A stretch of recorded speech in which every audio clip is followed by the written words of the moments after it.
નમસ્કાર મિત્રો, વિડીયોમાં તમારું સ્વાગત છે। જે મિત્રો હાલ મુખ્યમંત્રીને લઈને ખૂબ જ દુઃખદ સમાચાર સામે આવી રહ્યા છે। જી હા મિત્રો, રાજસ્થાનના મુખ્યમંત્રી ભજનલાલ શર્માની કારનું વ્હીલ રોડની બાજુના નાળામાં ઉતરી ગયું હતું। જી હા મિત્રો, આ પછી અધિકારીઓએ તરત જ બીજું વાહન મંગાવ્યું અને સીએમને મોકલ્યા હતા। આ અકસ્માતમાં કોઈને ઈજા થઈ નથી।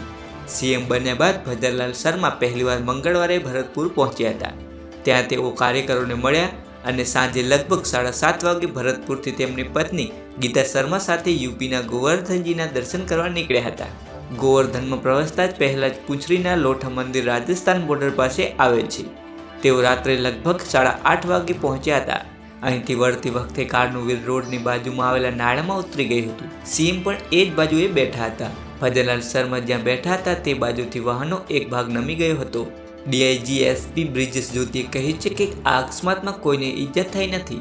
મુખ્યમંત્રી સુરક્ષિત છે અને તેમને બીજી કારમાં મોકલવામાં આવ્યા છે। તો મિત્રો, આવી જ અપડેટો મળતી રહેશે, પરંતુ તમે ચેનલ પર નવા આવ્યો હોય તો વિડીયોને લાઇક કરી ચેનલને સબસ્ક્રાઇબ કરી લેજો।